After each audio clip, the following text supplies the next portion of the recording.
povo! Bem-vindos a mais uma aula de História do nono ano. É um prazer estar com você novamente, partilhando conhecimento, conversando mais sobre história. Você sabe, eu sou o professor Marlon, junto comigo, com você e na sua casa está aqui o Val, dê um oi para ele. E a gente hoje vai conversar sobre esses assuntos contemporâneos, esses assuntos muito mais atuais, esses assuntos da sua vida, acontecimentos que você viu nos jornais, viu na televisão, viu nas redes sociais, viu na internet. Hoje eu trago para você, a gente vai conversar sobre extremismo político, extremismo religioso, a junção desses extremismos. Complicado esse assunto?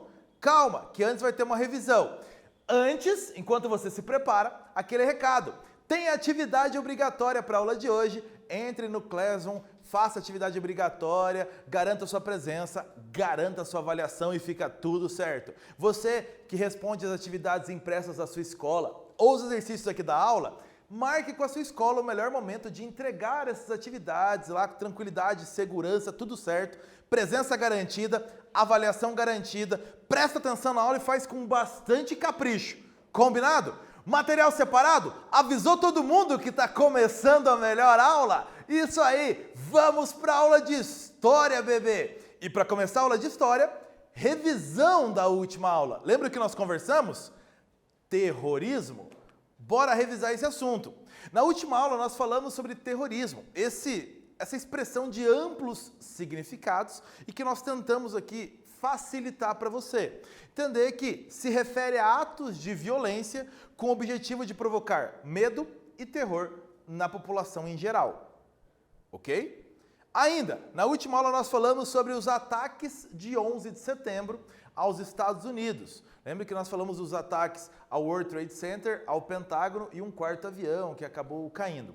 Então nós falamos desse ataque ao centro econômico, o centro político e o centro financeiro dos Estados Unidos. Aquele recado dado por organizações terroristas de que o mundo não estava mais tão seguro assim. Os Estados Unidos, a hiperpotência, foi atacada dentro do seu território. Então nós falamos sobre terrorismo na última aula. Hoje, então, nós continuamos a falar de questões contemporâneas, questões atuais. Vamos falar aí, segunda metade do século XX e início do século XXI. Boa parte dos assuntos da aula de hoje, você pode conversar com a galera da sua casa, da sua família, amigos, eles vão contar que viram muito dos acontecimentos da aula de hoje. Aproveita esse tema então para debater com a galera, vai ficar muito melhor para você. O que nós vamos ter na aula de hoje? Tá aí! Hoje nós vamos analisar os aspectos relacionados a esse extremismo político e religioso e os choques de diferentes grupos e culturas aí. Ainda, a gente vai compreender motivos de alguns dos conflitos, das tensões do mundo atual, contemporâneo, que está acontecendo agora no mundo ou aconteceu muito recentemente. Então, vamos falar desses choques culturais, choques políticos causados por extremismo político e extremismo religioso. Tua mãe já dizia, sua avó já dizia, alguém dizia, tudo que é demais é complicado, tudo que é em excesso é complicado. Você vai ver um pouco disso aí na aula de hoje. Bora começar. Aqui, uma imagem que você provavelmente já teve acesso aí alguma vez, você já viu em algum lugar. Você sabe o porquê que as mulheres estão usando essa vestimenta? Você sabe qual é o nome dessa vestimenta? Burca. Por que essas mulheres estão usando isso? Em que países essa vestimenta é mais usada pelas mulheres? Você sabe? Tem alguma ideia? É um pouquinho do que a gente vai falar também na aula de hoje. Aqui você tem uma mulher no Afeganistão usando burca enquanto ela faz compras no mercado popular. A burca é uma vestimenta feminina que cobre o corpo todo. Você reparou aí, tá cobrindo o rosto, olhos, o cabelo, essa vestimenta. É da sua cultura? Você já teve acesso a pessoas que conhecem outras, ou você mesmo usa burca, ou conhece alguém que usa? Já conversou com pessoas sobre esse uso? Tá aí um bom tema para você conversar, redes sociais estão aí para isso, para você aprender um pouquinho mais. Por que o uso da burca? Tarefa para você e tua turma aí. Então, ó, a gente vai começar falando sobre o caso do Irã. Já ouviu falar desse país? Aqui do seu lado direito da imagem, eu estou apresentando para você a bandeira do Irã, do teu ladinho direito. E o Irã, vem comigo aqui no mapinha, é este país mais à esquerda aqui, ó, em rosa. Conseguiu perceber ali? Nesse mapa teu mais à esquerda em rosa, o Irã. Bem destacado aqui do lado esquerdo. O Irã fica na Ásia, nessa região aí que a gente denomina como Oriente Médio. Então reparou? Europa, África, Ásia, o Irã aqui nessa região do Oriente Médio. Deixa eu falar um pouquinho então agora sobre esse Irã. Este país tem uma importância muito grande para essa geopolítica mais recente no mundo. Em 1953, e a nossa história com o Irã vai começar aí, 1953, o Shah Reza Pahlavi, que a imagem dele eu coloquei para você do teu lado direito da tela aí. Shah é o título de rei no Irã. Então, o rei Reza Pahlavi, ou na cultura iraniana, o Shah, ele governava o Irã desde 1941. E, em 1953, ele instalou uma ditadura, e uma ditadura com o apoio dos Estados Unidos. Reparou o contexto? Pós-Segunda Guerra Mundial. Então, os Estados Unidos, nessa ideia já dentro da Guerra Fria, exercer aí influência sobre aliados, o Irã, um aliado dos Estados Unidos, com esse rei instalando uma ditadura com o apoio dos Estados Unidos, contexto de Guerra Fria. O rei, o Shah Reza Pahlavi, promoveu uma reforma agrária, extensão de voto às mulheres, tudo parecia legal. Porém, perseguia opositores e ele impunha a adoção de costumes ocidentais que eram rejeitados pela maioria do país de população muçulmana. Então, o Reza Pahlavi, o Shah, ele obrigou as pessoas a terem costumes mais ocidentais. Numa cultura onde o islamismo, a cultura muçulmana é muito forte, muito marcada, houve rejeição. Então, ele enfrentou problemas aí e, claro, aumentou a repressão contra os opositores ao seu governo nessa ditadura. A ditadura, a corrupção e essa imposição de costumes ocidentais levaram a um levante popular, uma revolta popular, principalmente por esses três motivos: corrupção, ditadura e a imposição desses costumes de fora da cultura local. Em fevereiro de 79, a maioria da população muçulmana saiu às ruas contra o rei Reza Pahlavi e ele então fugiu do país. Sem governo, o líder religioso muçulmano Ruhollah Khomeini proclamou uma república islâmica. O Khomeini estava vivendo na França, com toda essa reviravolta no país, ele voltou para o Irã e assumiu o controle do governo. O Khomeini, ele era um ayatollah na religião muçulmana, é o líder tido como um intérprete da vontade divina. É ele que interpreta a vontade divina e traduz isso para toda a comunidade. Um ayatollah, quer dizer, uma referência religiosa de hierarquia mais alta. O Khomeini, então, um ayatollah, assumiu o governo do Irã. E com isso, está aqui a imagem dele do teu lado esquerdo, o ayatollah Khomeini, como você vai sempre encontrar as referências a ele. Ele transformou o país num estado teocrático. Teocracia, o poder que vem de Deus ligado à religião, ou seja, os governos na terra vão interpretar a vontade divina para governar as pessoas. Mais ou menos essa ideia, uma teocracia.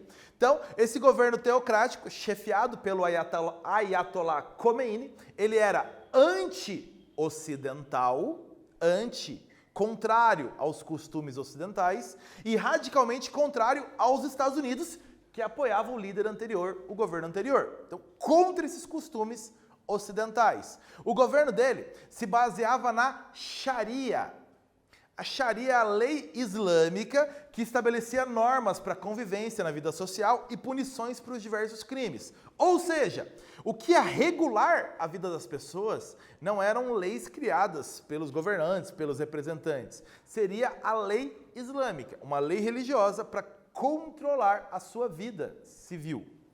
Era uma expressão, então, do fundamentalismo islâmico. Pegar a lei islâmica, interpretada pelo governo, e colocar ela para a vida civil da comunidade. Então, um fundamentalismo religioso no governo. O Irã, então, a partir do governo do Ayatollah Khomeini, de 1979 para frente, passa a ser esse Estado teocrático. Então, esse país muçulmano passa a ter, então, ser regido pelas leis islâmicas. O governo regido por leis islâmicas. Aqui eu coloquei para você, e está enchendo tua tela aí, uma comparação. Você tem modelos iranianas na década de 1970 do lado esquerdo, antes do governo do Ayatollah Khomeini, com esses costumes ocidentais, como a gente comentou. Então você repara em roupas muito ocidentais, roupas comuns até hoje de você ver mulheres usando no Brasil, que é um país com costumes mais ocidentais. Do lado direito, você tem uma imagem da seleção feminina de futsal do Irã em 2018, num jogo contra a Rússia. Então, uma seleção feminina de futsal em 2018, e você repara no uniforme das jogadoras, todas estão usando ali, então, o véu, todas estão cobrindo o corpo completamente. Então você repara, um esporte, como as mulheres estão praticando esporte do lado direito, e as mulheres antes, ali na década de 1970, antes dessa mudança no governo. Então, repara, então, é bem visível na vestimenta feminina essa mudança, como a lei islâmica sendo colocada ali na vida das pessoas, até hoje o Irã obedecendo, então, a essa Sharia, a lei islâmica. O Irã hoje, como ele está ainda hoje? O Ayatollah Khomeini morreu 10 anos depois, em 1989, e desde então, desde 1989, o Ali Khamenei, aqui do seu lado esquerdo, assumiu como líder supremo do Irã e manteve, claro, esse governo teocrático como está até hoje. Então, o sucessor do Ayatollah Khomeini está aqui, Ali Khamenei. O Hassan Rouhani está ali do seu lado direito da imagem, é o atual presidente do Irã, eleito em 2013, então, e reeleito depois. Ele é o atual presidente, mas subordinado ao poder supremo do Ali Khamenei. Então, você reparou, uma mistura de política e religião no Irã que continua valendo. Hoje ainda está valendo, está em vigor esse governo teocrático. Um quiz para você, já que falamos de teocrático. O que é um governo teocrático?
Governo teocrático, qual das alternativas? Claro, é quando uma sociedade é organizada a partir de preceitos religiosos. Então lembra a questão religiosa aí junto ao governo civil dos países de uma sociedade. Governo teocrático. Falamos do Irã até agora e você viu essa mistura de religião com o governo do país. Mais um caso para você ver agora dos últimos anos, nesse período contemporâneo a nós mesmos. Você vai ver agora um exemplo mais recente também. O caso do Afeganistão. De novo, a bandeira do Afeganistão, mais o seu lado direito da imagem, está aí colocadinha para você. Do lado esquerdo, onde fica o Afeganistão? Ele é comumente designado como um país da Ásia Central, como eu coloquei no mapa, ou até como parte do Oriente Médio, ele também é designado. Então, a gente estava falando um pouquinho mais aqui do Irã, que está do lado esquerdo do mapa, observa aí. Do lado esquerdo do Afeganistão tem o Irã, agora vizinho, o Afeganistão. O Afeganistão é outro caso desse, parecido com o Irã, mistura de preceitos religiosos com organização da sociedade. Como isso aconteceu? Vamos lá. Lembra que nós conversamos em aulas passadas Quando nós estávamos falando sobre a União Soviética, a crise da União Soviética, nós falamos da guerra do Afeganistão. O Afeganistão, parceiro da União Soviética, mas em 1979, tropas da União Soviética invadiram o Afeganistão por problemas de tentativas de golpe de Estado. Então a União Soviética, para preservar o governo parceiro seu, enviou soldados aí para combater tropas de guerrilha dentro do Afeganistão que tentavam tomar o poder. Essas tropas de guerrilha eram chamados de mujahidins ou mujahidins. Então, esses mujahidins, essas guerrilhas de oposição, tanto ao governo afegão quanto ao governo soviético, estavam espalhadas no território do Afeganistão e recebiam dinheiro, armas, financiamento dos Estados Unidos. Lembrou do contexto da Guerra Fria? Então, tropas rivais à União Soviética, financiadas pelos Estados Unidos. A União Soviética acabou deixando o Afeganistão em 1989, nós falamos disso na aula, nesse contexto ali da crise da União Soviética, o fim da União Soviética, deixou o país. Porém, dentre os vários grupos dessas guerrilhas dentro do Afeganistão, o Talibã, um desses grupos, se estruturou e tomou o poder em 1996. Então, em 1996, o poder, o governo do Afeganistão passou a ser exercido pelo grupo Talibã. Está aqui a bandeira deles do lado direito para você. Então, a bandeira branca ali deles com inscrições em árabe. O Talibã passou a organizar o país. Essa bandeira, ela coloca, aliás, o primeiro preceito do islamismo. Só existe um Deus, que é Alá, e Maomé é o seu profeta. Então, o primeiro princípio do islamismo colocado na bandeira. O Talibã, ao assumir o governo do Afeganistão, impôs ao país uma ditadura teocrática e anti-ocidental. Mesmas características do Irã que nós falamos. Um governo teocrático e anti-ocidental, contrário aos costumes ocidentais nessa sociedade muçulmana. Eles seguiam a religião islâmica de maneira extremamente rigorosa e radical. Extremismo religioso em cena com o Talibã. A televisão, que veiculava imagens e valores do modo de vida ocidental, como acontece no mundo todo até hoje, foi proibida. Foi proibida a televisão no Afeganistão durante o governo do Talibã. As mulheres não podiam mais aprender a ler ou a escrever, nem a sair às ruas desacompanhadas. Então repara que é um choque cultural muito grande. No governo do Talibã, os Estados Unidos foram demonizados e sua influência política, econômica, cultural foi um alvo muito criticado pelo Talibã, muito criticado pelo governo do Afeganistão. Os Estados Unidos era a cultura a ser totalmente evitada. Lembra? Anti-ocidental. Os Estados Unidos, como símbolo da cultura ocidental, deveria ser completamente evitado. Aqui, de novo, exemplos quando nós falamos sobre a vida das mulheres. Mulheres no Afeganistão em 1968, na década de 60, então, aqui mulheres usando o véu característico, tradicional da religião muçulmana, mas as mulheres com uma certa liberdade. Ali, mulheres do Afeganistão na década de 90, após o Talibã assumir o governo do país, usando a burca, aquela que nós abrimos a aula. Então, uma vestimenta típica das mulheres no Afeganistão pós-governo Talibã, depois que o governo Talibã assumiu o governo do país.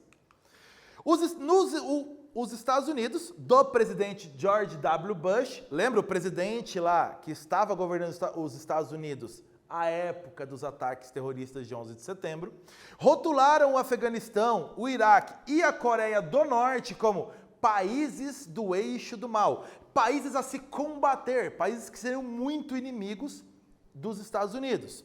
Cresciam no território do Afeganistão núcleos da Al-Qaeda. Lembra dela? A organização que reivindicou para si a autoria dos ataques terroristas de 11 de setembro. Ela crescia, os núcleos dela cresciam dentro do Afeganistão. Essa organização, lembra?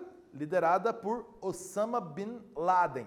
Então, focos de organização terroristas crescendo também dentro do Afeganistão, muito ligados ao Talibã. Após os atentados terroristas de 11 de setembro de 2001, forças dos Estados Unidos e aliados dos Estados Unidos fizeram, então, violento ataque ao Afeganistão. O Afeganistão, como sede aí da Al-Qaeda, foi aí a principal vítima desse violento ataque dos Estados Unidos, exatamente para entender, elucidar e punir os responsáveis pelos ataques terroristas. O Talibã, em 2001, foi deposto e um novo governo composto por representantes de etnias afegãs ligadas aos Estados Unidos assumiu o poder. Tiraram, então, o Talibã do poder e botaram líderes ligados aos Estados Unidos. O Osama Bin Laden escapou em 2001, mas a partir daí uma busca sobre ele, e em 2011 ele foi morto por tropas dos Estados Unidos. Ele que teria organizado os atentados terroristas de 11 de setembro com a Al-Qaeda. Depois de falarmos tudo isso, tem uma atividade. Leia esse texto. Quais as principais características do governo do Talibã no Afeganistão?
Características do governo Talibã.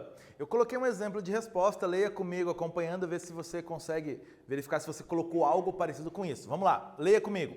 Um governo baseado na interpretação radical do Alcorão, que é o livro sagrado do islamismo.